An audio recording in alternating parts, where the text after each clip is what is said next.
Heavenly Father, we thank you for yet another opportunity of iron sharpening iron, the countenance of a friend sharpening the countenance of another friend. Opportunity to come before you so that we can be empowered and equipped in order to be who you want us to be and to function in the way you want us to function. This afternoon we have come again for our pastoral development seminar. Impact our lives in Jesus' name. Amen. That which we do not know, teach us. Amen. That which we know, but it is not clear, clarify it. Amen. The things we know that already we are forgetting, bring back to us forgotten truths in Jesus' name. Amen. Open our eyes of understanding so that we could become effective workers in your vineyard in Jesus' name. Amen. Thank you, Lord, because we know you've answered. Thank you, In Father. Jesus' mighty name we pray. Amen. Amen. I'm sure you would have downloaded the program from the chat. The theme for this month's pastoral development workshop is a productive and profitable ministry. God wants us to have a productive ministry, a profitable ministry, but it is not automatic. There are ways of getting to that point, and that's what we are looking at today. We're looking at the first message, biblical essentials for a productive ministry. Biblical essentials for a productive ministry. There is a path, a scriptural path to having a fruitful, productive, and God-honoring ministry. And among the supporting pillars for such a ministry are three things we'll be talking about today: purpose, purity, and passion. Without purpose, we can never develop a deep and enduring ministry. Show me a minister who has no purpose. I will show you a minister who is going to be superficial in the things he does, no convictions. He will be running after short-term results and not long-term addition of value. He will look for crooked ways to boost attendance, to say our church has gone from 10 to 50, even though 45 of those people are sinners that are going nowhere to heaven. He will be looking at things, not just to impress people, doing a lot of things for short-term gain. But a minister with a purpose is looking at doing enduring work, is looking at it from eternal perspectives, not just today. Is there for the long time. So purpose is important. Without purpose, our ministry will be, we cannot develop a deep and enduring ministry. We cannot develop lasting and abiding ministry. It will be very, very short term. Without purpose, our ministry would be like the morning dew. Everybody can see the morning dew, but disappears at the center of the sun. The moment the sun rises, the dew vanishes, doesn't last. But the river is always there. Whether the sun is shining or not shining, the river outlasts the shining sun. But the dew, the scent of just a little bit of sun arising, the dew will disappear. Our ministry will be like that without purpose. Without purity, our ministry will bring shame and reproach to the name of the Lord rather than glory and honor. We're talking about a God-honoring ministry. We're talking about a fruitful, productive ministry. Without purity, there will be too many scandals. You see some ministers on the YouTube or on the internet, just very controversial. Every time people are posting a lot of things. He did this one, he did this one. You don't know which one is true, which one is not true.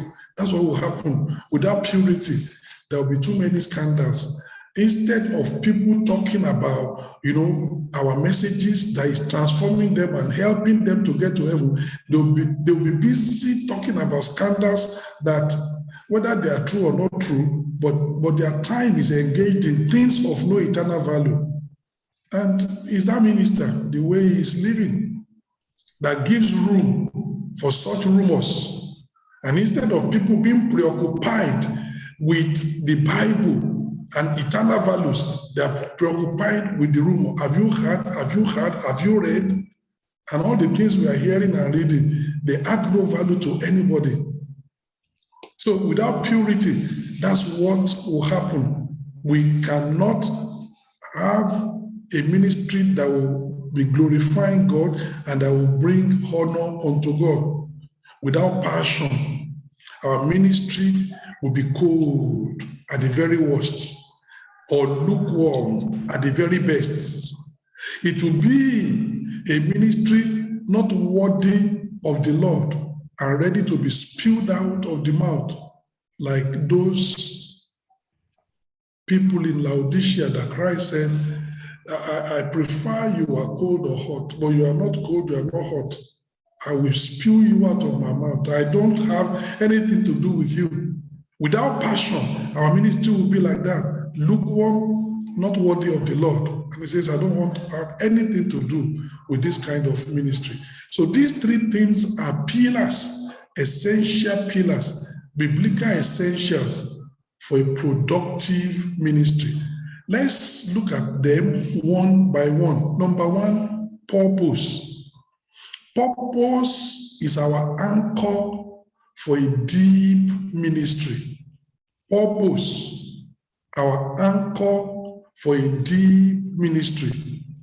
Purpose is the anchor for a deep ministry.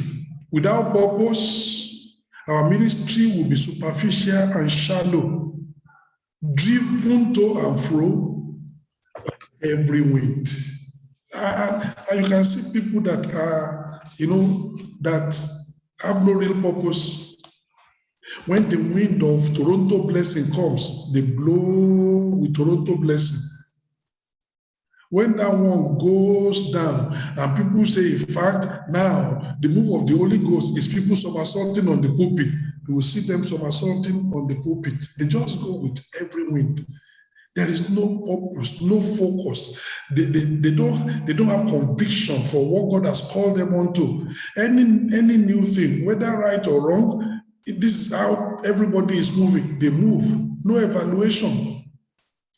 That you can see somebody who does not have a purpose in ministry. The ministry is not deep. When people say miracles are good. But have you read in the scriptures that John the Baptist did no miracle? And yet Jesus said, of all the prophets that have ever lived, there is no prophet greater than John the Baptist. And yet he did no miracle. It was not part of his remit. When God called him, God told him, you are going to be the forerunner of the Messiah. That's your main target in ministry. And then he said, the person that sent me, he gave me this sign and said, upon whom you see the Spirit descending like a dove and abiding upon him, that is the Messiah. Reveal him to Israel.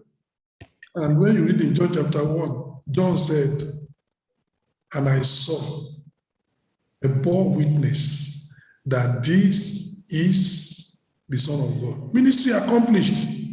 He did no miracle. That one doesn't really matter. It was not part of the main assignment God gave to him. He has done it. No, if he was comparing himself and saying, well, I should be doing miracles like other people, you will miss your purpose in ministry.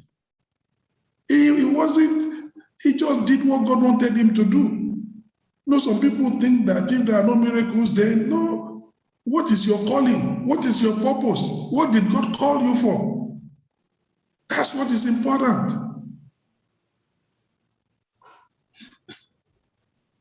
Purpose. That's what can make your ministry to be deep and focused. So when all kinds of winds are blowing, you are not bothered. Let's look at Ephesians chapter 4. Ephesians chapter 4. That's why if some churches are doing love feast, some people will say everybody is doing love feast. Let us also do love feast. If everybody now, maybe if the trend is everybody now, they carry their members and they go to, Jerusalem. Now, a pastor without something else will say, that's what every church is doing. We have to carry all our people and go to visit the Holy Land. It's not that going to visit the Holy Land is wrong, but do you have a direction for your ministry? Do you have a purpose in ministry? Or are you just moving by every kind of new thing that comes, in town? Ephesians chapter 4, I read in verse 14. The Bible says that we henceforth be no more children. But when you become a minister, you need to be matured. You are no longer children, tossed to and fro,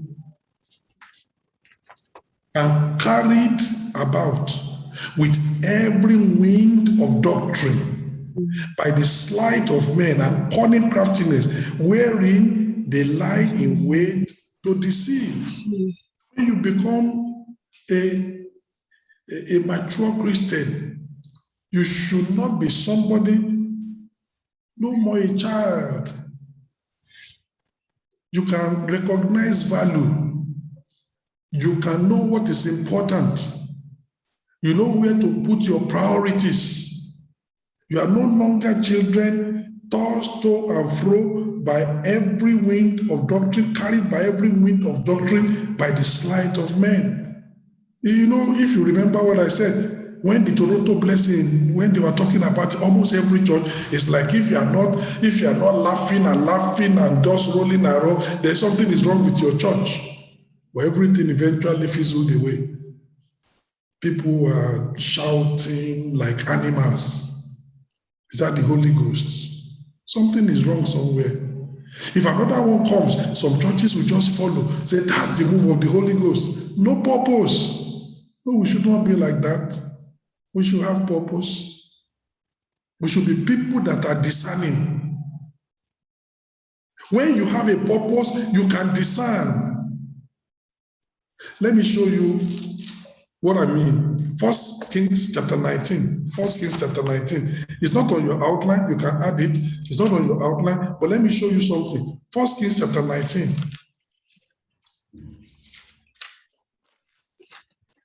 1 Kings chapter 19. Let me read to you from verse 10.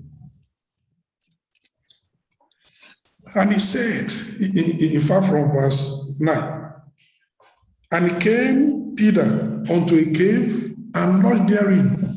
And behold, the word of the Lord came unto him, and said unto him, what doest thou here, Elijah? And he said, I have been very jealous for the Lord God of hosts, for the children of Israel have forsaken thy covenant, thrown down thine altars, and slain thy prophets, and with the sword, and I, even I only am left, and they seek my life to take it away. And he said, go forth and stand upon the mount before the Lord. And behold, the Lord passed by, and a great and strong wind rent the mountain and break in pieces the rocks before the Lord. But the Lord was not in the wind. It's not every fury that God is in. Elijah was matured enough and discerning spiritually enough. The wind, Elijah knew that God is not in this one. He was matured enough to recognize God is in this, God is not in this. And that wind passed. Let's see the next thing. And after the wind, an earthquake, and the Lord was not in the earthquake. And Elijah knew, no, God is not in this experience. God is not in this. Let it pass. Verse 12, and after the earthquake, a fire, but the Lord was not in the fire. That's exactly where I'm going. You know, Elijah had been a prophet of fire. Fire to cook his food by the angel. Fire to cremate the stubborn twice. Fire, to burn the sacrifice. It's been fire, fire, fire. Now fire appeared. Elijah said, no. Even this fire, God is not in this fire. He is not every fire that God is in. Even though Elijah had been a prophet of fire, he was matured and smart enough and discerning enough to know that it's not every fire that God is in. And when this fire came and God was not in it, Elijah was not deceived. Some people just say, I know the way God speaks to me. This is the way God speaks to me. Evaluate it very well. Maybe some things are missing. Maybe it's not like God used to speak to you if you are very, very discerning. Here, read it again in verse 12. And after the earthquake, a fire, but the Lord was not in the fire. And after the fire, a still small voice. And it was so when Elijah heard it that he wrapped his face in his mantle and went out and stood in the entering in of the cave. And behold, there came a voice unto him and said, what doest thou here, Elijah? Matured enough to know when God is speaking and when God is not speaking. To know when God is in a particular experience and when God is totally absent. Even in the ways that God used to speak to him, he could not be deceived. He was a prophet that God answers by fire in his ministry. But when this particular fire came, Elijah said, no, God is not in this fire. And he let it go. That's what we're talking about. When you have a purpose in ministry that makes you to be very robust and deep, you don't run after every wind of doctrine. No, you sit down and evaluate. And you are the kind of person that if you know that God is not in it, even if 99 people are following it, you can stand alone and say, no, I'm not going to follow. I'm not going to follow. You are purposeful and deep enough. People are fire, fire, fire. God is not in it. God is not in it. No matter how much they call it. So Elijah, here you see, wind didn't follow. Earthquake, it didn't follow. Even fire didn't come. When a still small voice came, Elijah said, yeah, this is God. And then he went out to go and stand to listen to what God is going to say. Have discernment. Have purpose. Don't be a child that is carried, away and tossed to and fro by every wind of doctrine. That's how you begin to understand a minister that has purpose, a minister who is deep and not superficial, a minister that is very rooted and it's not just all fruit, no roots. Very important. If we have no purpose, ministry will be superficial and shallow, will be driven to and fro by every wind. Purpose of earth caused Daniel and the 3 Hebrew children to distinguish themselves from the pack. Purpose of earth led to their commitment and made them never to bend or bow. Everybody is eating the food. That's the food that is provided. They say no. Food that has already been sacrificed to idol, dedicated to idol, and we will eat it. No, we don't eat that kind of food. So what are you going to eat? Just give us vegetables and, and pulse, beans. That's sufficient. But you are going to, the emperor will kill me. Don't worry, God will take care of us. And that was the food that they ate, and everything was okay. They refused to bend. They refused to bend. Daniel chapter 1. they had purpose in their heart. My brethren, we must have purpose. We must have purpose. In verse 8, it says, if I read from verse 7, unto whom the prince of the eunuchs gave names, for he gave unto Daniel the name of Belteshazzar,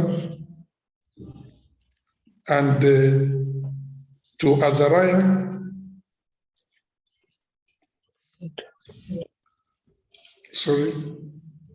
and to Ananiah the name of Shadrach, and to Mishael of Meshach, and to Azariah of Abednego. But Daniel purposed in his heart that he will not defile himself with the portion of the king's meat, nor with his wine which he drank. Therefore, he requested of the prince of the eunuchs that he might not defile himself. Purpose of heart. Everybody is doing it.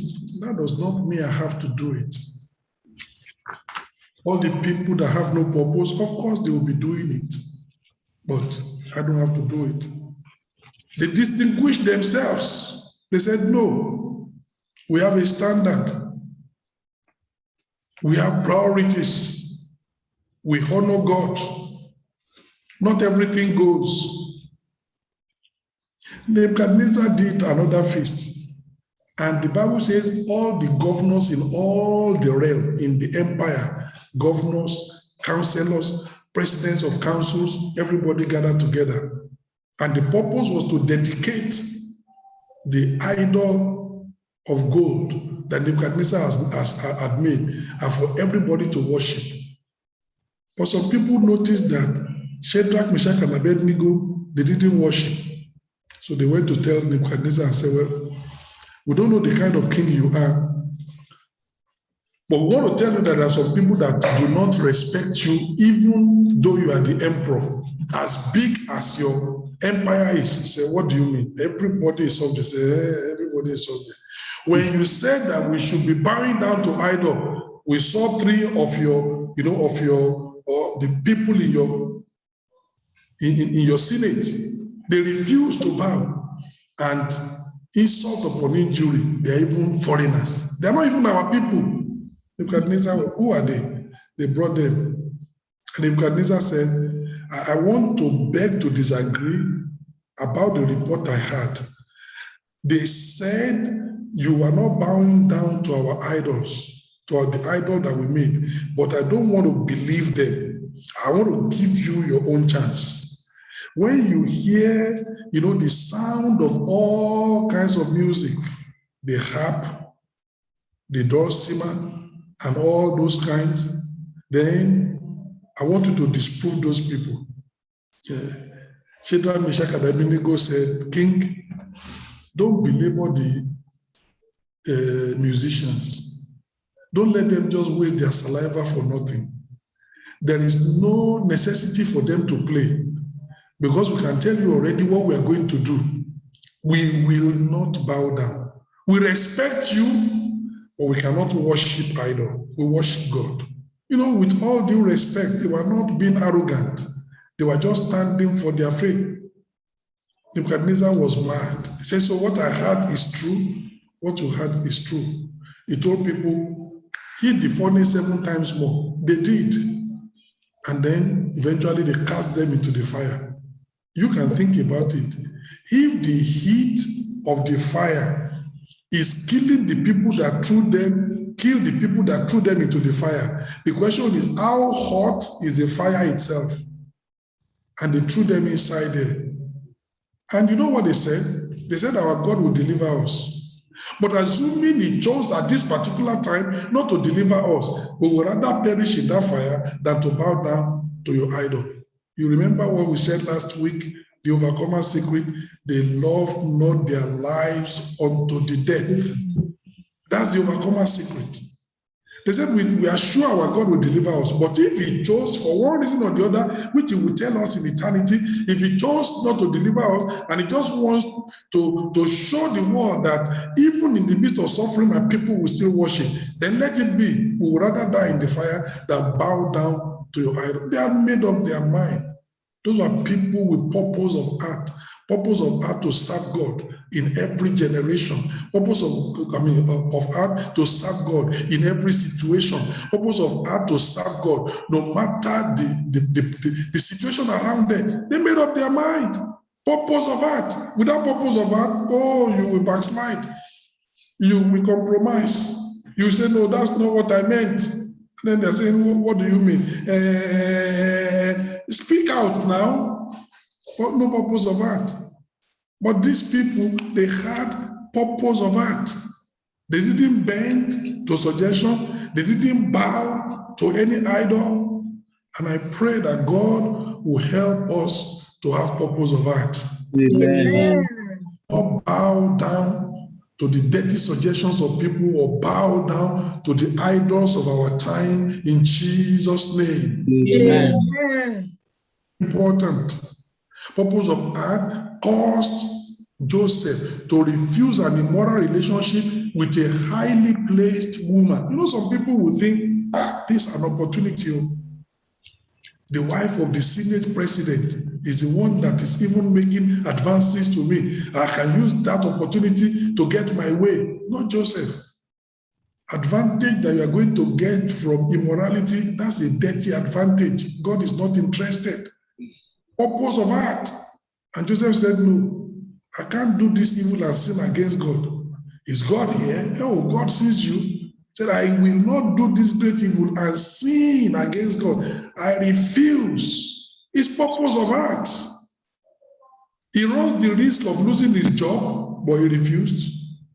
He runs the risk of going to prison should the woman tell lies against him, which eventually did, but he was ready.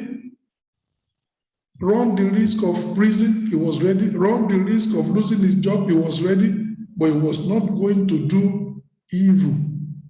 Purpose of heart. That's the anchor for a deep ministry. When you see a believer that is not stable, it's because there's no purpose of heart. It goes by the wind that comes. It's driven to and fro by every wind. Wherever the wind blows, that's where it goes. No solidity. And in ministry is the same. Show me a pastor without a purpose in ministry. I will show you a pastor whose ministry will be superficial and shallow. Very superficial, very shallow. His messages will be messages that will please the people. You know, 2 individuals came to our church many years ago, and it was because in the church where they were not giving them chance to preach anymore, and they wanted to be a blessing. Because when the pastor is going to give them chance anyway, he only gives them 10 minutes. But even that 10 minutes, it will destabilize the church. Because they're going to say, if we say we are following God, we ought not to be going on the road, to do prostitution. If we say we are following God, we should not be having prostitutes on the road that will bring in us, we should not be putting people in the joint. They will say that even in the 10 minutes. And after the message, the madams and the pure boys, they will go to the pastor and say, Pastor, the sermon we had today, we are not happy. And if you let this continue, we will leave this church. And pastor will be begging, please don't leave this church, because they were the people that are financing the church. The pure boys, the madams, the prostitutes, singing in the choir, they are the ones that are bringing the money. How do you pay rent? How does the pastor eat? So if they go away, so the pastor will now tell these people and say, look at the confusion you have caused me. Why can you bring that kind of a message? You know the people in our church. And they say, but this is caused message. We know, but you don't bring that kind of message here. That's how those two brothers said, this is not the place for us. And then they bolted out. They came to Deeper Life and sat down, and they were being taught the word of God. Those are pastors that they have no purpose in ministry. They preach what the people want to hear, not what God wants the people to hear. And they look at faces in order to preach. They look at topics that will not offend anybody. That's the topic that they will preach. They cannot speak for God because they have no purpose in ministry. Very superficial, very shallow. I pray our ministry will not be like that in Jesus' name. Amen. We told Daniel, a decree has been made in the kingdom. Nobody should pray to anybody or ask anybody anything except the king for 30 days, only 30 days, not forever. And Daniel said, for me not to ask my father something, for me not to pray to the God of heaven, even for 30 days, is too much. I am going to say, if you do, we will throw you into the lion's den. You can go ahead.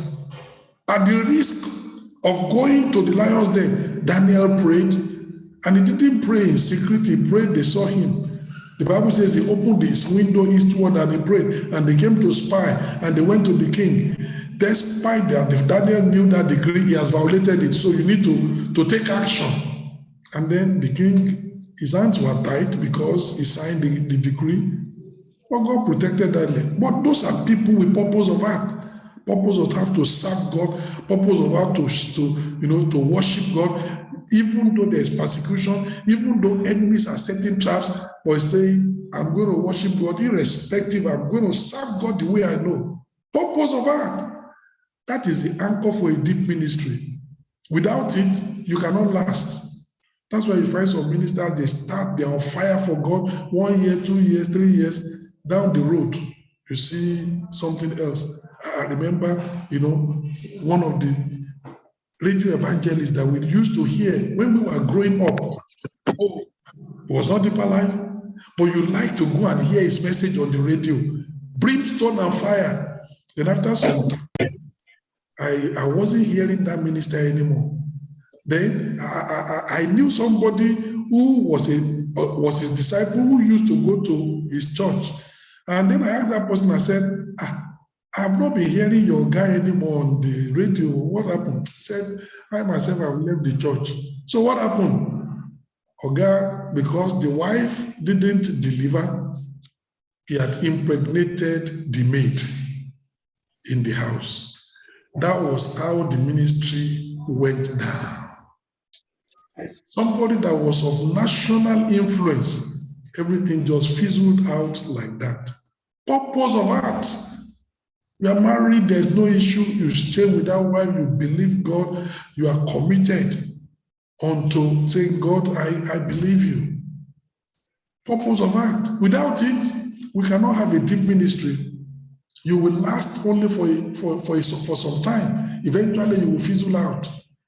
But for you to last in ministry 20 years, 30 years, 40 years, 50 years, if Jesus tarries and you are going strong, you need to have purpose. There are too many winds that are blowing that will blow you out if you don't have purpose. Purpose of heart, anchor for a deep ministry.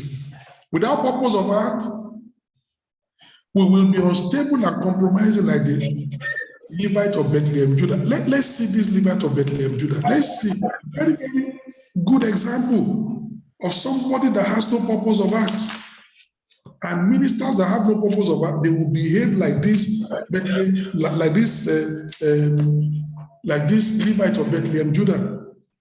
Judges chapter 17. Let me read to you from verse 7. And there was a young man out of Bethlehem, Judah, of the family of Judah, who was a Levite, and he sojourned there. And the man departed out of the city from Bethlehem, Judah, to sojourn wherewith he could find a place. And he came to Mount Ephraim, to the house of Micah, as he journeyed. And Micah said unto him, Where comest thou? And he said unto him, I'm a Levite of Bethlehem, Judah, and I go to sojourn where I may find a place. And Micah said unto him, Dwell with me, and be unto me a father and a priest, and I will give thee 10 shekels of silver by the year, and a suit of apparel, and thy victuals. So the Levite went in. And the Levite was content to dwell with the man, and the young man was unto him as one of his sons. And Micah consecrated the Levite, and the young man became his priest, and was in the house of Micah. Then said Micah, now know I that the Lord will do me good, seeing I have a Levite to my priest. This was meant to be a priest of God, a Levite offering sacrifice to God. Somebody now says, offering sacrifice, it doesn't really matter. Whether you offer it to God or to an idol, is offering sacrifice. I'll pay you a salary. I will give you accommodation. I will make sure that you are clothed and everything will be okay. Stay with me. And the man is forgotten his calling. He's forgotten his vision. He's forgotten his mission. He stayed. And now Micah is saying, can't you see? God is going to be happy with me because I gave his priest job. And his priest can now live. He has money, he has accommodation, and he's comfortable serving idol, comfortable doing contrary to God's will. Somebody who should be weeping that is serving idol now is happy that God will do me good because I've given one of his servants, I've given him employment. Dangerous, dirty employment. That Levite, he had no purpose. How do we know that he had no purpose? Let me show you. Because later, what happened? There were some people that came in chapter 18. There were some people that invaded, they wanted to go and invade some, foreign place, and they passed through this place. Judges chapter 18, verse 10. When you go, ye shall come unto a people secure and a large land, for God had given it into your hands, a place where there is no want of anything that is in the earth. So they were looking to expand their territory, and eventually they found a place. They said, that place, the resources are okay. Everywhere, everything is cool. You have no lack. Verse 11. And there went from thence of the family of the Danites, out of Zorah, and out of Eshtaol, 600 men appointed with weapons of war. And they went up and pitched in Kirjath-jearim in Judah. Wherefore they call that place Mahaneh-dan unto this day. Behold, it is behind Kirjath-jearim. And they passed thence unto Mount Ephraim, and came unto the house of Micah. Then answered the 5 men that went to spy out the country of Laish, and said unto their brethren, do ye know that there is in these houses an ephod, and teraphim, and a graven image, and a molten image? Now therefore consider what ye have to do. And they turned thitherward, and came to the house of the young man, the Levite, even unto the house of Micah, and saluted him. And the 600 men appointed with the weapons of war, which were of the children of Dan, stood by the entering of the gate. And the 5 men that went up to spy out the land went up and came in thither, and took the graven image, and the ephod, and the teraphim, and the molten image. And the priest stood in the entry by the gate with the 600 men that were appointed with weapons of war. And this went into Micah's house, and fed the carved image, the ephod, and the teraphim, and the molten image. Then said the priest unto them, what do ye? And they said unto him, hold thy peace. Lay thy hand upon thy mouth, and go with us. and be to us a father and a priest. Is it better for thee to be a priest unto the house of one man, or that thou be priest unto a tribe and a family in Israel? And the priest's heart was glad, and he took the ephod and the teraphim and the graven image and went in the midst of the people. You see that? Unstable. The moment they came with a bigger offer, I said, I leave my car, I go with you. Instead of serving one man, let me go and serve a whole tribe. If A gives me money and B gives me money, and by the time I collect money from the whole tribe, I will be richer, it's better. No thinking. And that's how he left with those people. And Micah came back, he couldn't find his image, he couldn't find his the priest, and then they ran after the people and he said, you've taken my image and you have carried away my priest. They said, hey, don't let's kill you. Can you go back? And the priest was there, no protest. When you have somebody who has no purpose, you can't, it's unpredictable. He's with you today, he will be gone tomorrow. He has no purpose. He's with you today because it is convenient. When tomorrow it's not convenient, he leaves. He has no purpose. This priest, anything goes. Anything goes. Show me a minister without a purpose, he will behave like this Levite of Bethlehem, Judah. Anywhere, anything will go. Whatever is convenient for the moment, that's what he's going to do. If people put a lot of pressure on him, that's what he's going to do. Like Aaron. Aaron said, if I didn't give them the idol, they will kill me. And then let them kill you for standing for the truth. Let them kill you because you will not compromise with them, but he's not ready to die. So he said, I gave them the idol that they wanted so that they can allow me to live. And Moses said, I went to the mountaintop to go and collect the law for the people. And Aaron, you led them astray. Say, I was afraid. Or people without purpose, they will always be afraid.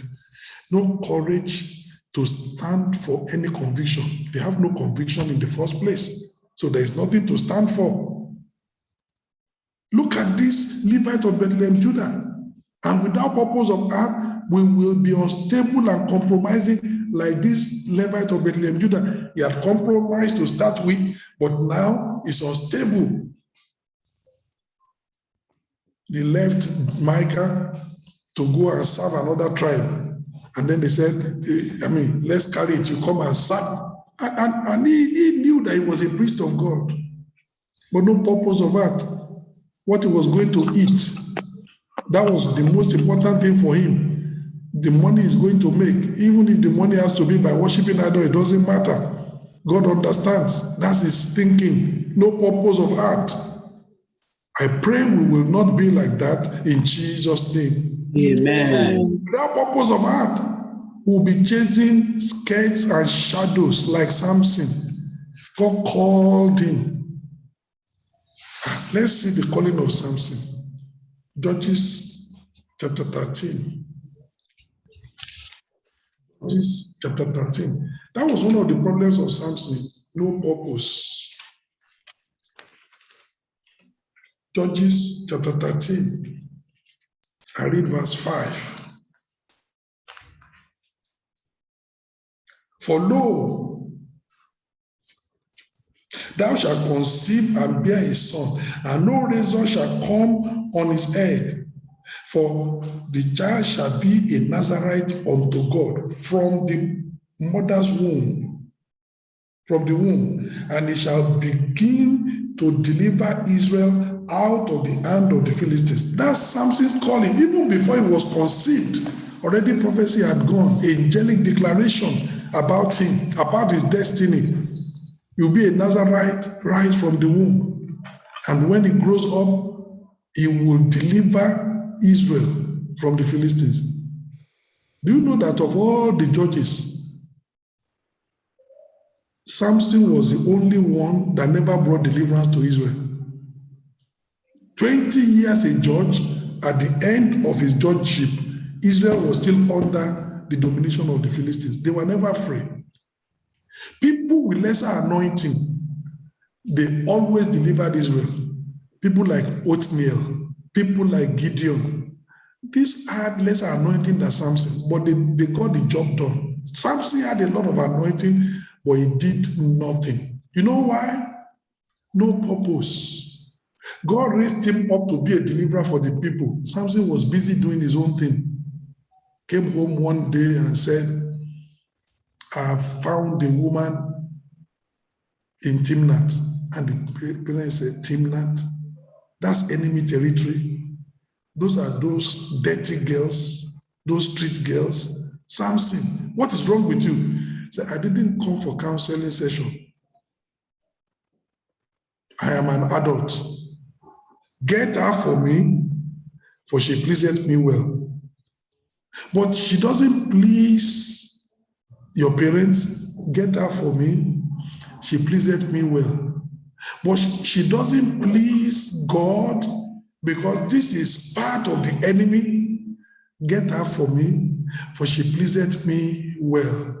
But it is not in accordance with the principles of God. You being a Nazarite, to marry a person like that. Samson said, get her for me, for she pleaseth me well. He was only interested in the fleshly pleasure he's going to derive. Whether God's purpose is accomplished or not, that was not Samson's cup of tea. Whether the parents are pleased or not, that didn't bother him. Samson had no purpose. Samson went to go and do wedding reception. He started to go and be gambling. And then he was telling them, the strong and the sweet, this and that. He gave a riddle. He said, if you can discover my riddle and tell me within 7 days, I'll pay you this kind of money. But if not, this is the amount of money you are going to pay me. Gambling. And when those people couldn't find the riddle, they went to the wife. They said, you know the amount of money we're going to pay Samson, and we don't have that money. If you don't get a way of making something to tell you the riddle, we will kill you and we wipe out your father's house. So that woman had to put pressure, find a way to get the information from Samson. And then eventually she gave that information to them. Then they came to Samson and said, this is your riddle. What is stronger than a lion? What is sweeter than honey? Samson said, if you didn't tamper with my wife, you would not have known it. I know your trick. All right. Samson is gambling. He doesn't have money. Now, since they've told him the riddle, he had to pay them. He had nothing. He now had to go out to go and kill Philistines and take the spoil and use it to pay. Have you seen somebody who doesn't have money and is gambling? He doesn't have €1, but he's betting 10,000 euro. He's betting 100,000 euro, and he doesn't have any money. No purpose. No purpose. That was Samson. He had no money, but he was betting. And when now he lost, he had to go and fight, kill the enemy, take the spoil of war, and then he came back and then he paid. And then he was angry with them for making him to do all that kind of thing. Before you know it, the wife he said he came to marry, he abandoned that wife. He went. Then about 3 months later, Samson came back, and the father said, on the day of wedding, at the reception, you abandoned everybody. We thought that the marriage was over, that you are not interested anymore. And since we want our daughter to get married, we have married her to somebody else. Samson said, what? Somebody I paid dowry for. You married her to somebody else. Tell me again. They said, that's what we did. All right, you will know that that is not done. That's how Samson, he said, I will teach them a lesson. He went with his strength, caught 300 foxes, put their tail, put fire. Those ones were burning, went into the camp of the Philistines, into the field of the Philistines. They burned down the whole harvests. A whole community, no food. And then they said, who did this? They said it's Samson. the son-in-law of that man. So the community was angry.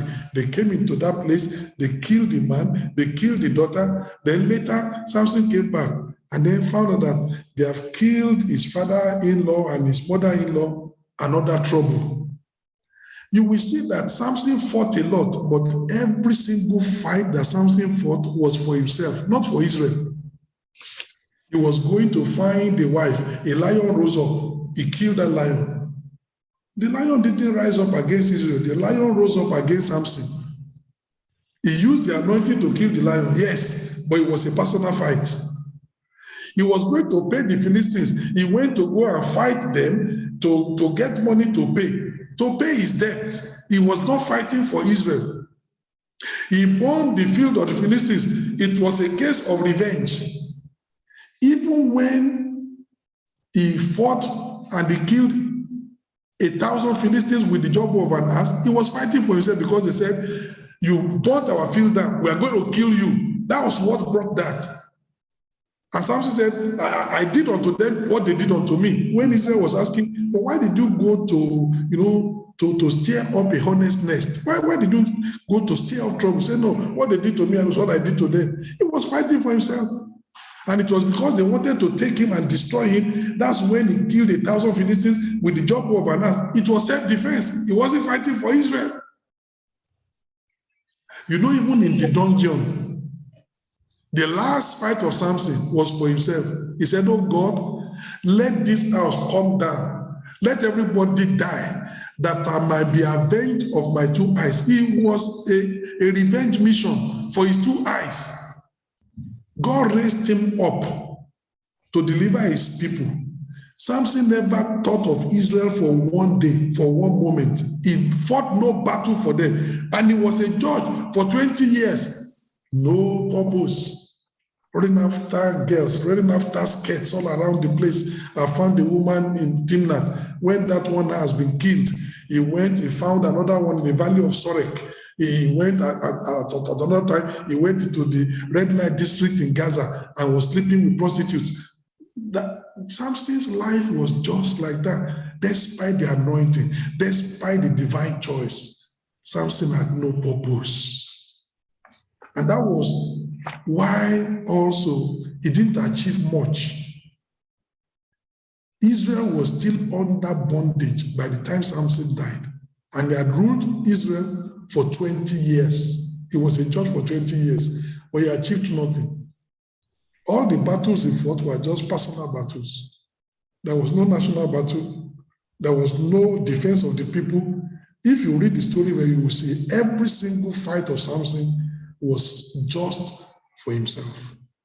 Are you like that? When you see a pastor without purpose, when the money comes, he doesn't think about the brethren, that where the brethren are living, there is no bus, local bus on Sunday, and the brethren don't have personal cars. There will not be any chance for them to be able to get to church and get back home.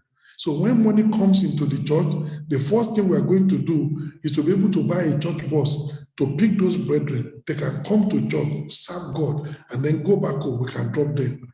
That's not his purpose. When you find a pastor that has no purpose, he doesn't think like that. He's thinking, the Jeep I have, it needs changing. Do you realize that Jeep has been 4 years old now? I don't even like it much. I think we need to change it. And the elders that are like mumus, who are not thinking, who are not for God, they'll say, yeah, pastor, in fact, you deserve more than that. You know, there are people that cannot come to church. There is no bus to convey those people. But their spiritual welfare, is it the first for him? No. His own personal comfort is first. You change the pastor's Jeep, then you change the furniture in his house because the furniture is already getting to 5 years old. Pastor needs to stay, to stay very, very current, to be in vogue. Then you change his suit. No time, no spending for the church, no spending for God's people. No purpose. Like Samson. Just concentrate on himself, what he can get. After he has bought one jeep, he says, we need a second one because, sometimes I have to go and minister in that place, and mommy G also has to go and minister in another place. So we need a second jeep. So they begin to multiply it. No ministry, nothing. People are bringing money. It's all about personal comfort. That's a pastor without no vision, no purpose.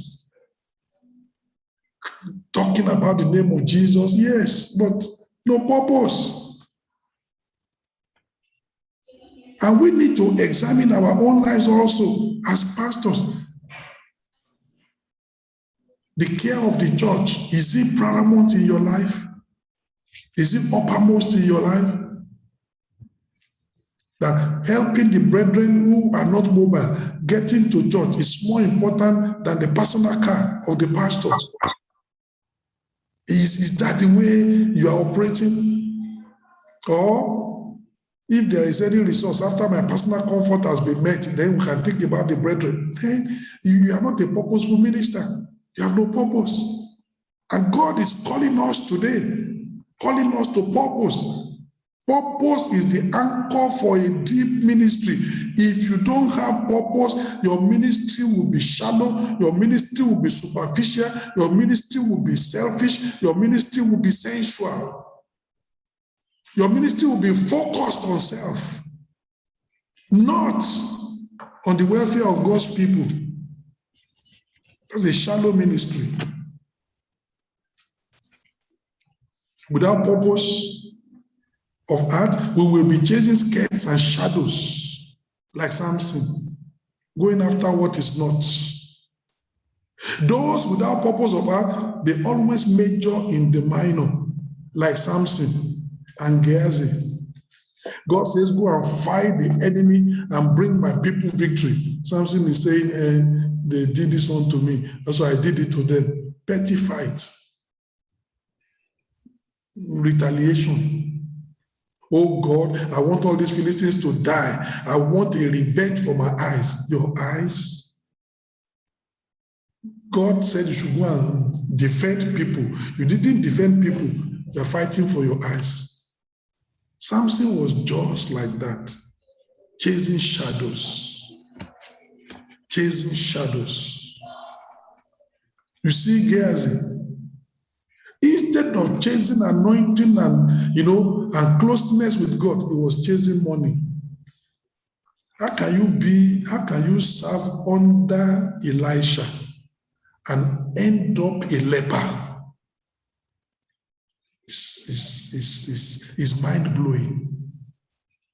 How can you serve under Elisha and end up a cursed individual? No purpose. The money that Elisha rejected, and Elisha said, Naaman, I'm content with what I have. Freely I receive, freely I give you.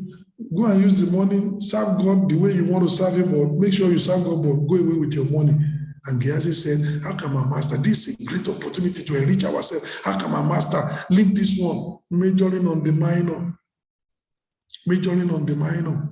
No, that's when you don't have a purpose, that's what happens. The money becomes the issue. That's why you find ministers without purpose, the money becomes the issue. The money becomes the issue. Oh, we talk about money on this platform, yes, but money to do God's work.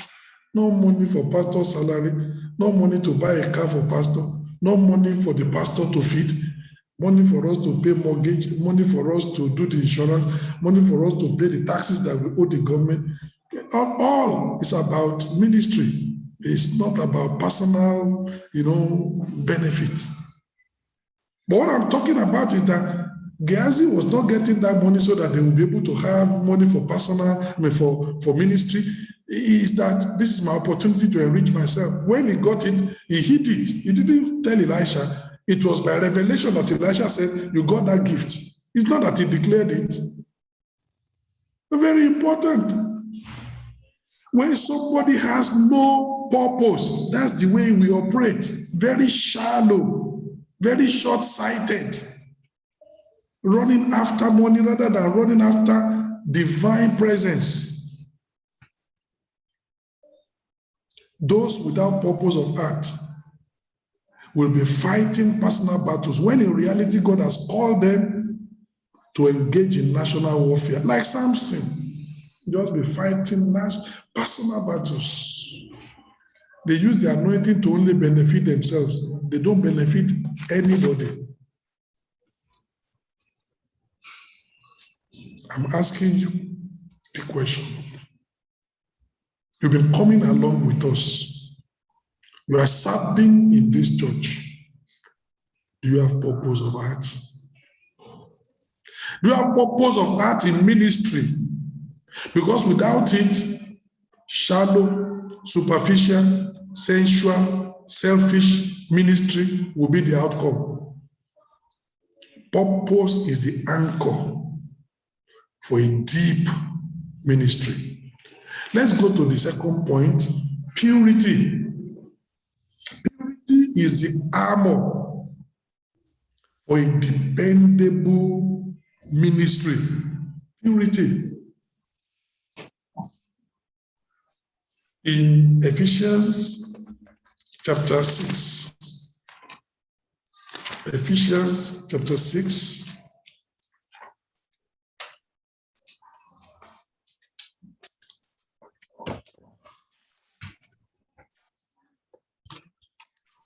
Ephesians chapter 6, I read from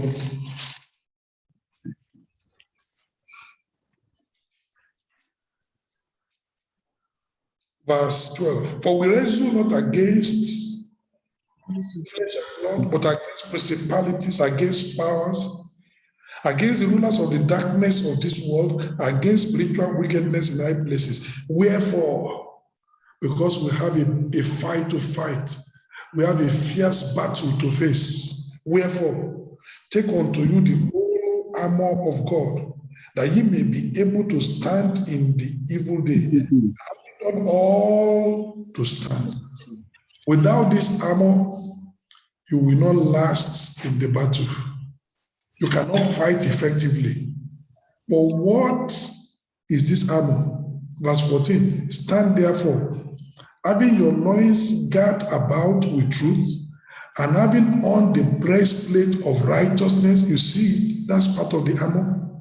Purity, holiness, breastplate of righteousness, the belt of truth, the breastplate of righteousness, and your feet shod with the preparation of the gospel of peace, sandals of peace, and above all, taking the shield of faith, wherewith ye shall be able to quench all the fiery darts of the wicked, and take the helmet of salvation and the sword of the Spirit, which is the word of God. You can see parts of the armor. Righteousness is part of the armor, and is the one that protects the heart, breastplate of righteousness. When the heart is already affected, no matter how your head is functioning, you can't function. Even if your feet is the best, you can't function. Even if your hands are still okay, you can't function.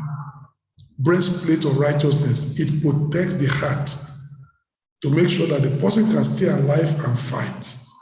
And purity is the armor that enables us to have a dependable ministry. Righteousness is part of the whole armor of God, the breastplate of righteousness. 2 Corinthians chapter 6. Look at what the scripture says concerning righteousness. 2 Corinthians chapter 6 in verse 7. By the word of truth, that's part of the armor, by the power of God, by the armor of righteousness, on the right hand and on the left. He says, victory and ministry, that's how we are doing it. By the word of God, by the power of God, by the armor of righteousness, that's how we are winning the victory. It's an armor. And purity is your armor for a dependable ministry. Every believer is called to a life of holiness. 2 Corinthians chapter 7, verse 1.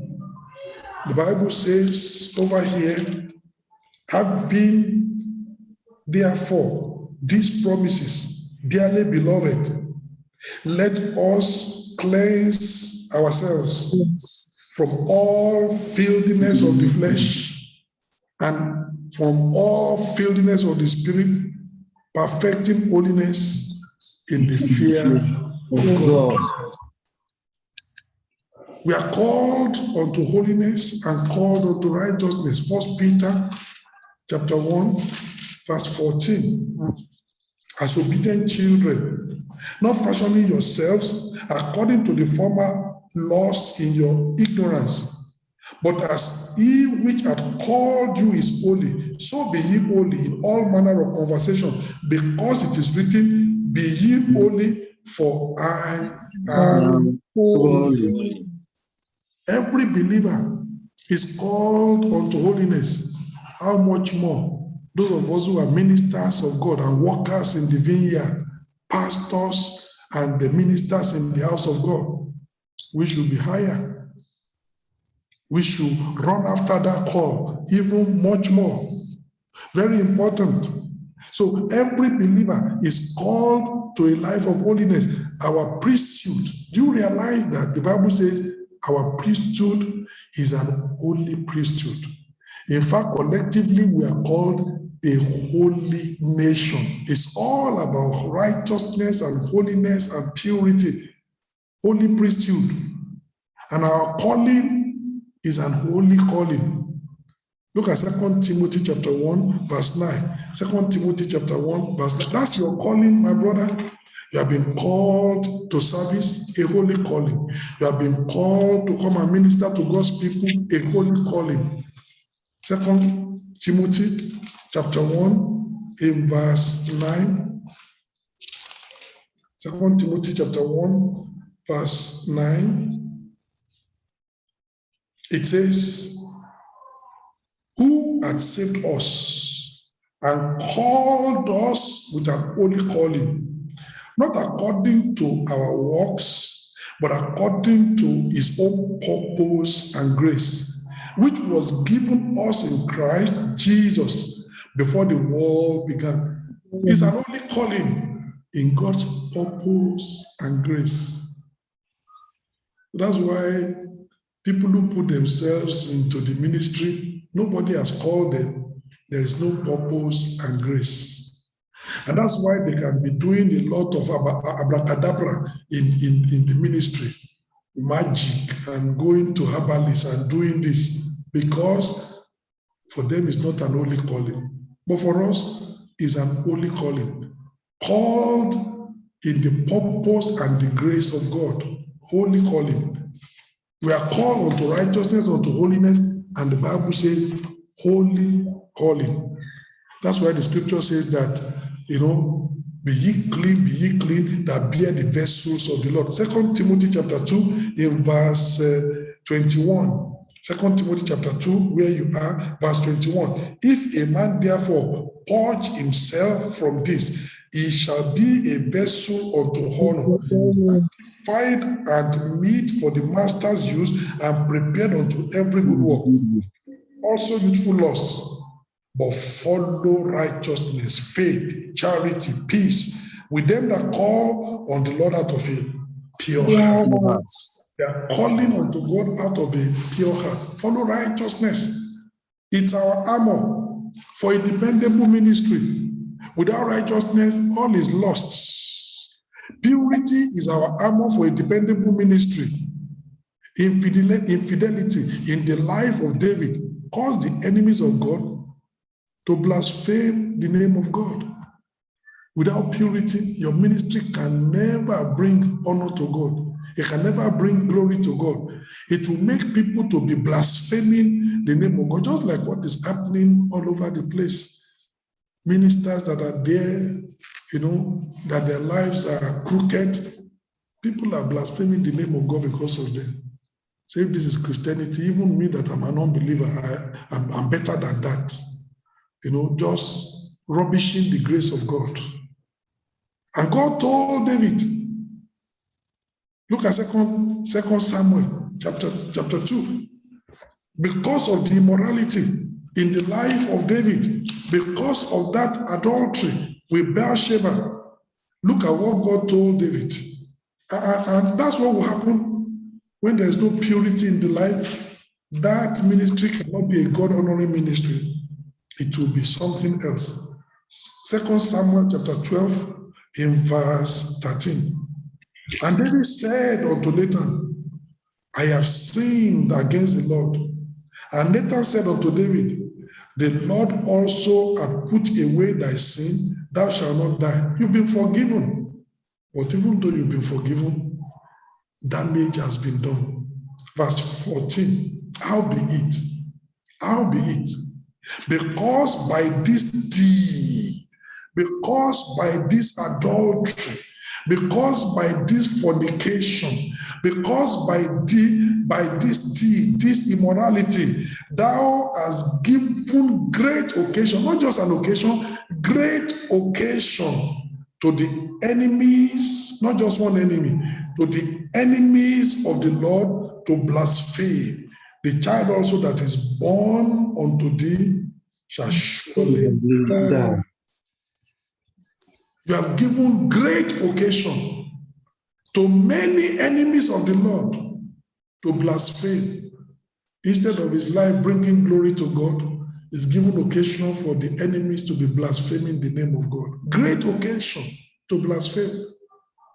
That's why when there's no purity in our ministry, it's going to be grieving a great occasion. You know, there was a particular girl, I think she should have finished university now. We had a youth conference in Italy, and that girl is from Spain. Even in Spain,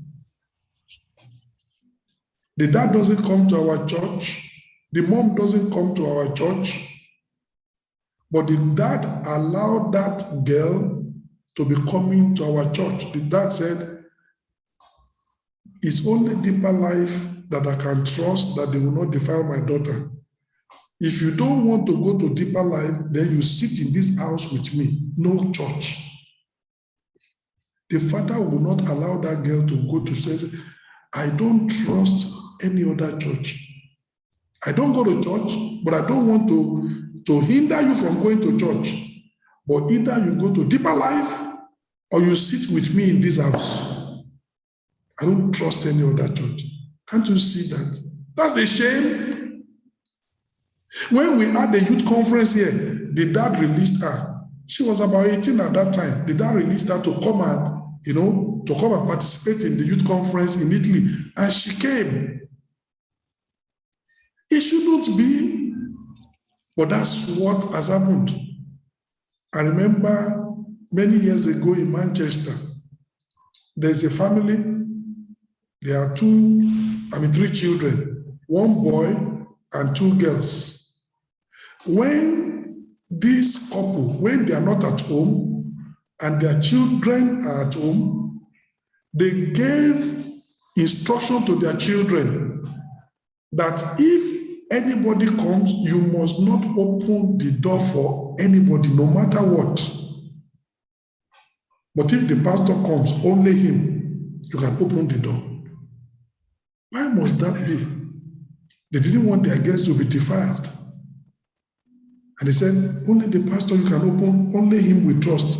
Any other person, please don't open. And I'm talking about real fact. Real fact. But there are some people that will not even trust any pastor. You say, well, they said they are men of God. I'm not saying they are not men of God, but at least don't open for even that pastor. Don't open.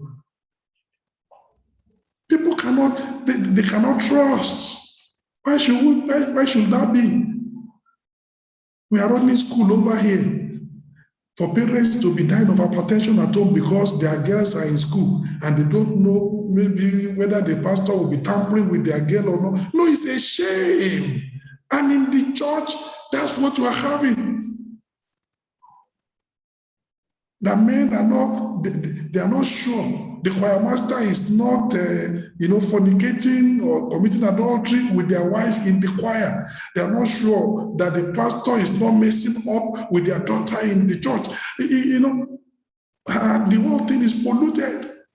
People cannot come and know that, everything is okay, that righteousness and purity reigns over here. That nobody will touch my wife, nobody will touch my daughter. They are safe. What a shame. This is what is happening in very many places.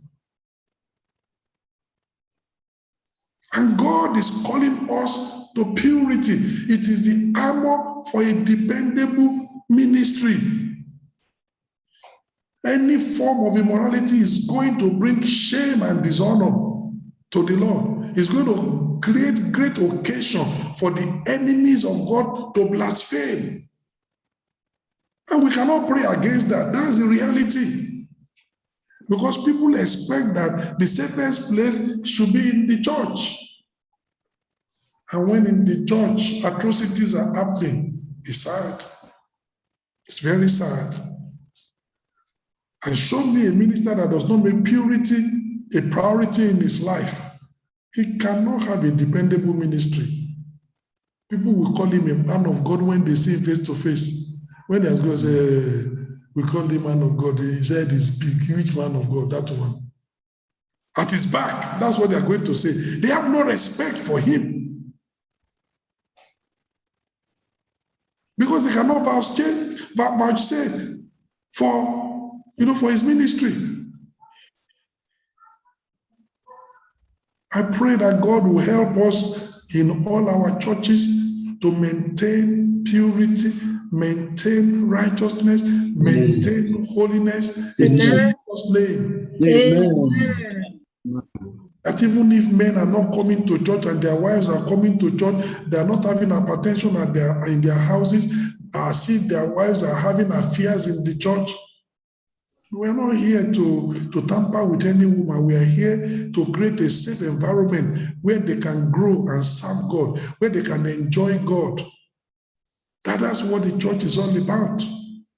And we must create that kind of environment. They are safe, they are sound.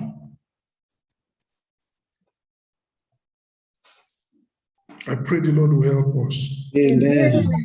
So purity is the armor for a dependable ministry.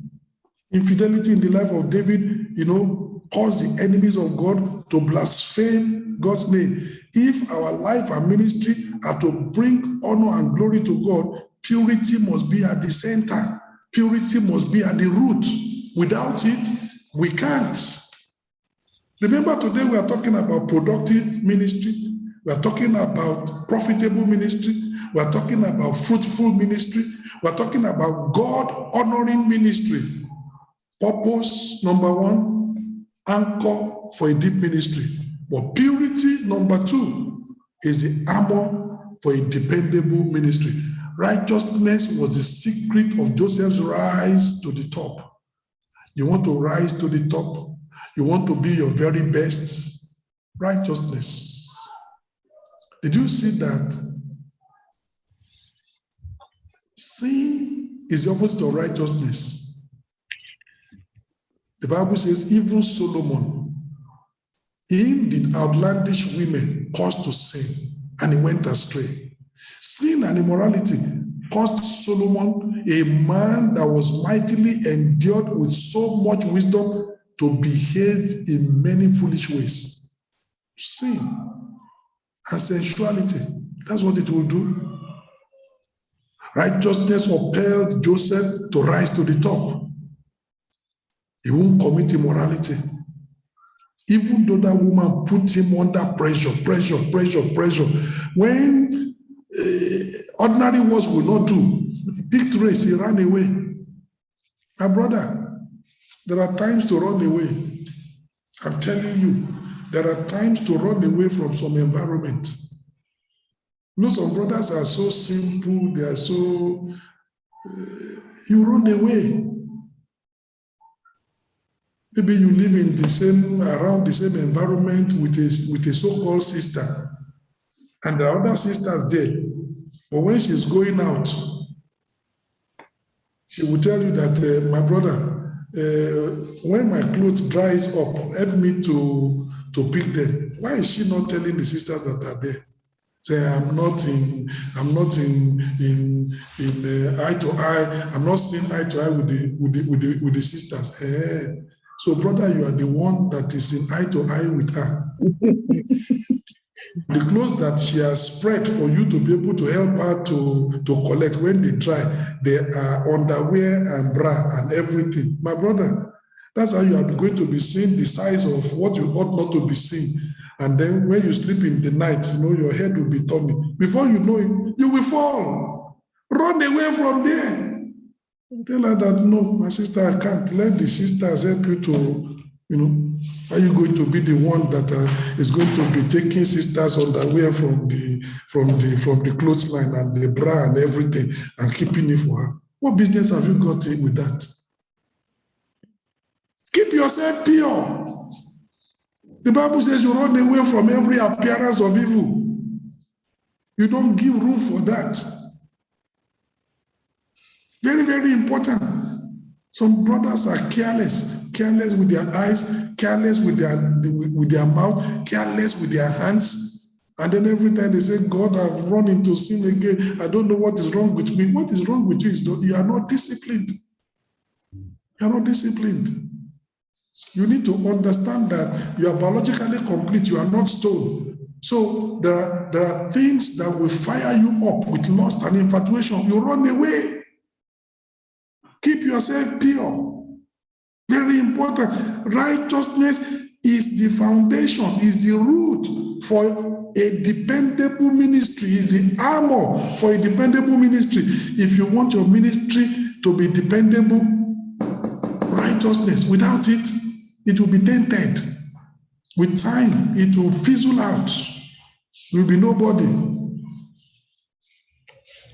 Righteousness was the secret of Joseph's rise to the top, the secret of his effectiveness.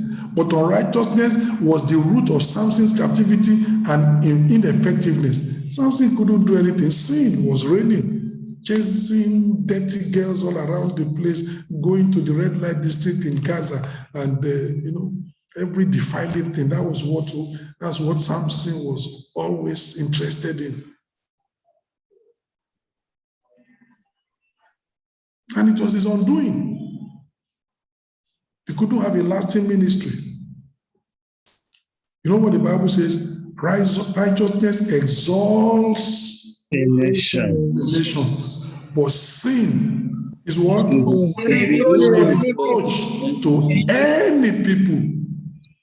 But it's not only a nation. Righteousness exalts a ministry, but sin will always be a reproach to any organization.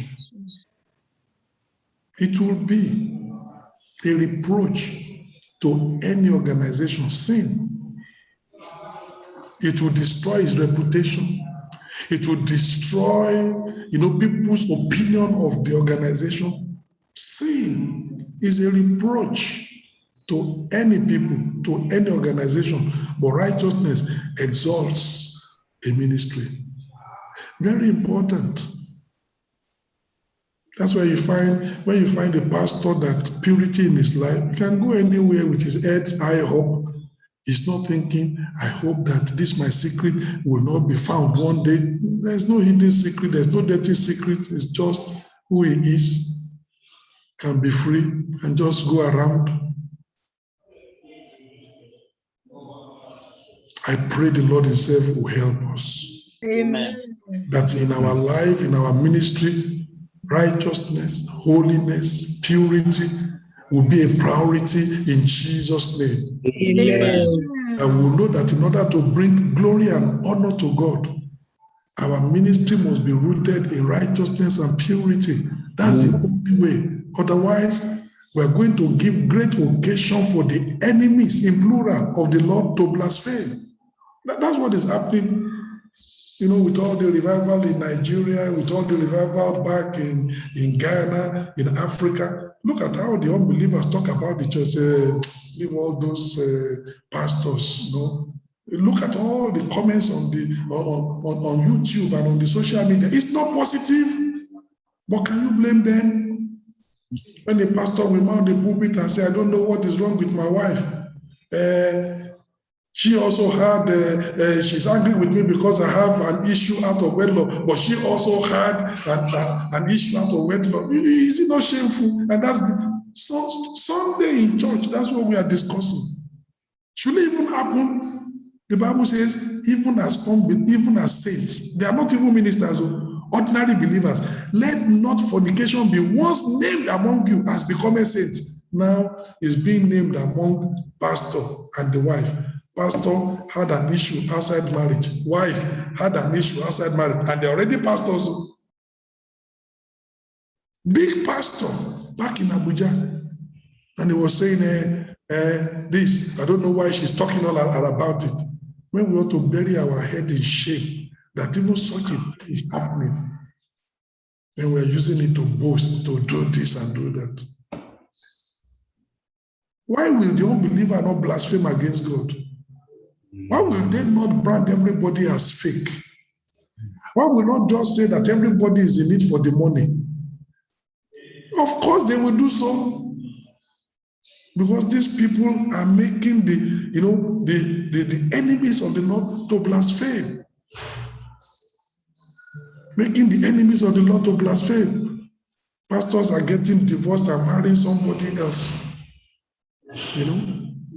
They're preaching grace. The grace that cannot help you to sustain your family. What grace? Grace that cannot help you to endure the difficulties in that marriage, even if there is one.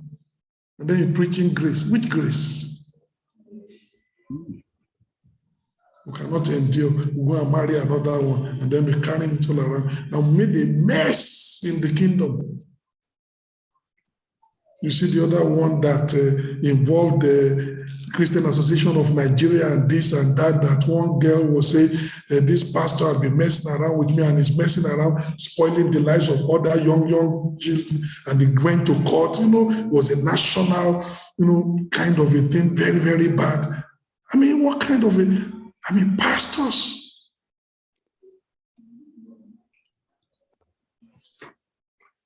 I pray that the Lord Himself will help us. Amen. Purity, the foundation. Purity, righteousness, holiness, the armor for a dependable ministry. Our ministry, people cannot talk about any kind of nonsense about our ministry. There's nothing between you and any woman anywhere. If you are married, the only thing they can talk about is between you and your wife, full stop. You love people, you love them. Oh, I love sisters and I help them, but I help them with the love of God. Full stop. Nothing. Oh, they are married to somebody else. They are not my wife. They are God's children. There must be righteousness and purity. And it's the only way that, hear it again. Righteousness exalts a ministry, but sin will always be a reproach to any organization. It cannot bring honor to that organization. It cannot bring honor to God. It will always bring reproach unto God. Will cause the enemies of God to blaspheme. How many overseers? And unfortunately, the devil has planted so many people in the kingdom to ruin ministers, and many times because ministers are not wise. They are not wise. They are not wise.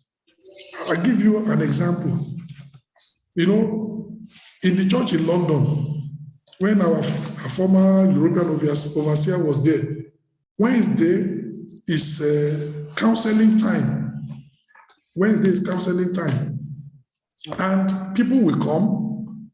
When you have been counseled, you come in this way, you go out that way when you have been counseled. And there was a particular woman. The pastor noticed that this woman, she's always the first person to arrive for counseling. But when other people arrive, she will say, go, go, go. She always wants to be almost the last for counseling. Do you have so much time? 10, 15 people will come after you. You will tell them, go, go, go, go, go. So the pastor became a bit suspicious of this woman. So the pastor was very careful. One day, the pastor was the only one in the church. The wife was not around. And it was a Wednesday counseling time. As usual, this woman was the first in the church for counseling. Other people were coming, other people were coming, other people were coming. So, and the woman would say, go, go, go. Pastor didn't see this woman. Then there was a sister. When she came in, pastor asked her and said, how many people are still remaining for counseling? So this sister said, describe the woman, that's the only person remaining. And this is a whole church premise. So pastor now told that sister, she's Beatrice. Pastor said, as you go out, go and wait for me where everybody waits. Don't go yet. So that sister went out and then will pass all around in order to go back into that room. So when that happened, the woman came in. And I think the woman thought that it's now only me and pastor in the entire place. They didn't know the provision that the pastor has made, because the sister came in into that place where everybody sits after she had gone inside. And then she began her story, all kinds of story. It's a long time I've not been with my husband, this and that. I am pressed. And the pastor shouted, Beatrice!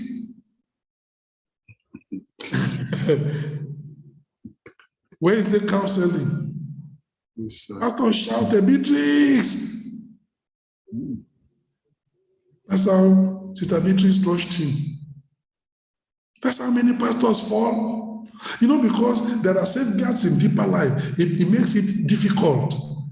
The devil has planted people in the church like that, just to make ministers to fall, just to pollute. People like Jezebel in the New Testament. The Bible says he was causing the ministers of God to commit fornication and to eat things sacrificed to idol, was messing up the church, and God was angry with the entire church. One woman just defiling the entire church. And that's what happens sometimes. And when the pastor is not full, who just fall easily. That's how our pastor was rescued that day. In many places they would have fallen. No protection, nothing. And this is a woman that came boldly just to say that, I want it and I want it now. Pastor, you are the only one that can help me. How dirty people can be. How many overseers are falling because they have beautiful secretaries? And they don't know how to separate secretarial function from marital function. Know that you have a wife at home. This is only a secretary. Is it surprising to you that, our Father in the Lord, there is no woman secretary? The people that are personal assistants to him, they are always pastors. They are men. So they can come in and go out, give them things to do. It's to avoid all these kind of scandals that people have and co. And all the speculations that people can speculate that, he has a beautiful secretary. Nobody knows what is happening between him and the secretary. Pastors. That's a personal assistant, So if you want to speculate, you can be speculating. These are protection. Very, very important. I pray that the Lord has said he will help us in Jesus' name. Amen. As a pastor, when you are counseling in the open, there are women that come to church and say, Pastor, this place is too open. Can we go inside for counseling? I don't go inside. This is where I counsel. Nobody is listening to your story. If you need counseling, you get the counseling here. I don't go into any secret place. Nobody is here to eavesdrop, to be hearing what you are saying. My sister, if you really need counseling, go ahead. Here is not a church of gossip. It's important. The Bible says, keep yourself pure. You have a responsibility. Keep the church pure. Keep yourself pure. There is a responsibility. Purity is the armor for a dependable ministry. Very important. Very important.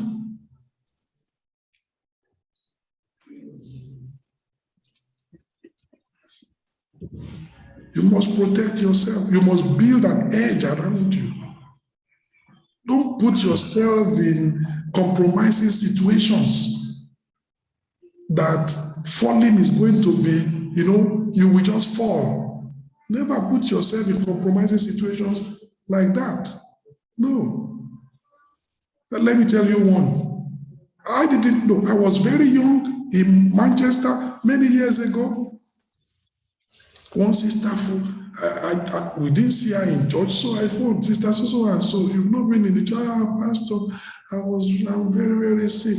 I didn't even know what is happening, this and that. If you can come and pray for me. I said, all right. If you are just sick, I'll come and pray for you. I'll come and pray for you. I didn't know that when she heard I will come and pray for you. She cooked. When I entered the house like this, the aroma of the food everywhere was clean and organized, smelling nice. Well, I wasn't a pastor. I wasn't brought up like that. So after I finished talking with her, I called one brother and said, Brother Dele, Sister so-and-so is sick. Let's go and visit her and pray for her. So I took that brother along. So we went. I didn't have a car. At that time, we took bus. I paid for the bus for myself or himself. We stopped at a bus stop. We walked. So I was walking in front. This brother was walking at my back. I don't know whether God did it that day like that. So when I got to her house, I knocked the door. She opened the door very small. I saw that it was me. So she opened the door and I came in. See the smile on her face. Somebody that said I'm sick and go very bright, a good smile on her face. But as she wanted to close the door, Brodile also came. Oh, the smile turned to a frown. And then you are wondering, how can you saw me, you are smiling. You saw Brother Dele, and now the smile has turned to a frown. What is happening over here? So anyway, I didn't do as if I saw it. I just said, Sister so and so, I called her name. We came here, not me, we came here, you told me on the phone that you were sick, and we came here to pray for you, and this and that. So we exhorted her, we prayed for her, and we left. She never gave us food. The aroma, you will know that somebody has been preparing. That's how some pastors fall.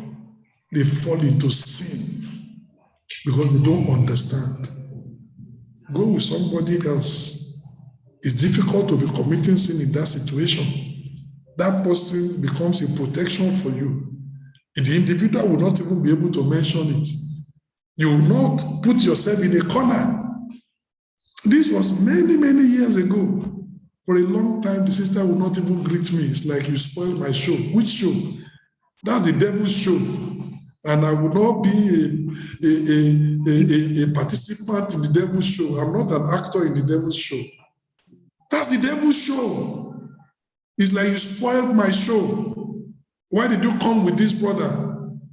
I mean, I phoned you, or you phoned me, and you told me you are going to come and pray for me. Yeah, I came to pray for you. Is it a sin for me to take another brother? Didn't you see how Jesus sent his disciples out 2 by 2? Purity. Because I don't have a hidden agenda. Purity. So I'm not going to your house, thinking, no. I'm coming to your house like a minister of God to help you. So I must go with a brother. So that even if tomorrow somebody say, no, but Pastor went with this brother, they went together, or whatever anybody wants to say, everything will just fizzle out. Very important. And I'm saying it today. All our pastors, all our Sunday scripture leaders, all our, prayer meeting leaders, visitation leaders, in whatever capacity you are serving in the church, make purity an armor. Purity is the armor for a dependable ministry. And I pray that God will help us to maintain that purity in Jesus' name. Amen. Last topic, passion. Answer for a dynamic ministry. Passion. The question is, what is passion? Oh, passion is a fire that kindles and sparks a dynamic ministry. When, like Jeremiah, God's word is in our heart as a burning fire shut up in our bones, we cannot but have a dynamic and thriving ministry. There is a compelling force within us. There is an abiding motivation to serve God. You have passion for preaching, passion for righteousness, passion for the Lord, passion for eternity. Without it, you can't have a dynamic ministry. You are heard when God asked Elijah, what are you doing here? Elijah said, I have been very jealous for the Lord God of hosts. Oh, show me somebody jealous for the glory of God. Show me somebody passionate for the honor of God. I will show you somebody that will have a dynamic ministry. Passion. That's the answer for a dynamic ministry. Somebody is asking and saying, Pastor, how can I have a dynamic and thriving ministry? Passion. Passion. Very important. Passion is what makes us to learn from the successes and the failures of the past, however, forgetting those past and reaching forth unto the high calling of God in Christ Jesus, pressing toward the mark of the high calling of God in Christ Jesus. That's passion. Passion makes you not to focus on yesterday, but to focus on the future. You are learning from the success of yesterday, but you are driving into the future. You are learning from the failures of yesterday, but you are not quitting the race. You are moving on. That's passion. Passion makes you to keep on moving. It is passion that makes us to be focused on our divine assignment, irrespective of the things happening around us. Passion. Look at Acts chapter 20. Acts chapter 20. You want to have a dynamic ministry? Passion. Without it, it's impossible. Acts chapter 20, verse 20. And how I kept back nothing that was profitable for you, unto you, but have showed you and have taught you publicly from house to house, testifying both to the Jews and to the Greeks, repentance towards God and faith toward our Lord Jesus Christ. And now, behold, I go bound in the spirit unto Jerusalem, not knowing the things that shall befall me there, save that the Holy Ghost witnesseth in every city, saying that bonds and affliction abide me. But none of these things move me. Neither count I my life there unto myself, so that I might finish my course with joy, and the ministry which I have received of the Lord Jesus, to testify the gospel of the grace. Many things were happening around Paul. Paul didn't care. Why? Passion. When you read in Mark chapter 3, the Bible says there was a day Jesus ministered to the point that he didn't even have time to eat. And his friends came to say, I said, you are mad. You are beside yourself. Even ordinary food, take your lunch. You don't have time. What makes a person to do that? Passion. You don't even have time for food.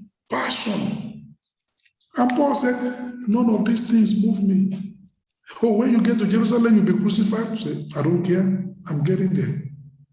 Oh, if you go here, this is going to happen. I don't. Passion keeps you going, even in the midst of difficulty. Keeps you going in the midst of persecution.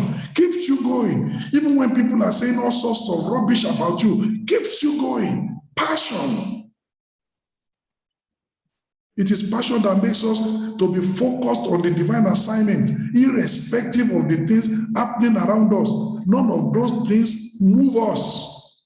Is it epidemic? Doesn't move you. Is it pandemic? Doesn't move you. Is it backslidings? Doesn't move you. Fightings within and fightings without doesn't make you. Persecutions from people doesn't make you. Departures from the faith. They said that great man of God has fallen. Of course, you are sad. But you're not going to give up. Passion. Right, left, or center. The mighty men are falling. You keep on moving. Passion. Passion makes us to focus on finishing our course with joy. Like Paul said, none of these things move me. The only thing that I'm concerned is to finish my course with joy, to finish the ministry that God has committed unto my hand, to finish it and to execute that ministry, preaching the gospel of the grace of God. You are so focused on divine assignment. None of those things move you. How can we make our ministry dynamic? The answer is passion, my brother. Passion. Passion for ministry. Passion for righteousness. Passion for serving God. Passion to know God. Passion to be the best for God. Passion to bring souls to glory. That's what makes way for a dynamic ministry. Without it, you can't have it. Passion. When you see Paul speaking to Agrippa, you see passion. And Paul spoke and spoke and spoke until Agrippa looked at him and said, Paul, much learning doth make you mad. You are almost mad. And Paul said, no, I'm not mad. I speak words of soberness. I'm speaking deep, but I'm not mad. It's not because, my brain is just going haywire. I'm composed. I'm composed, but I'm speaking deep. None of these things were done in secret. King Agrippa, all the things I've talked about, are they not true? You have studied sociology of religion. Are they not true? You know this. They were not done in the corner. King Agrippa, believest thou the scriptures? Even before that one has opportunity of saying, I believe, Paul said, I know that thou believest. And Agrippa said, Paul, you almost made me a Christian. I'm puzzled by your passion. I'm flabbergasted by your drive. And Paul said, I wish that you are not just almost, but altogether a Christian like me, except you are free. You are not in bonds like me. You are not imprisoned. Passion. You see how Paul preached to people in Areopagus on Mars Hill in Acts chapter 17. And then he began to speak to them, passion. And by the time he finished, the Bible says certain of those people, they believed.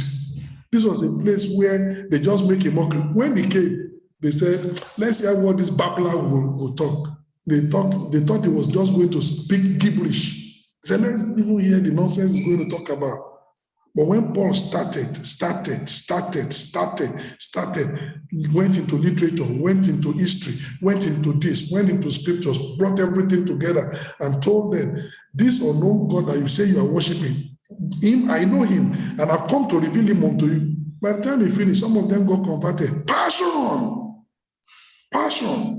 And they wanted him to speak to them even more. Passion. Who will want somebody that has no passion to be speaking to him? You mount the pulpit, you are preaching.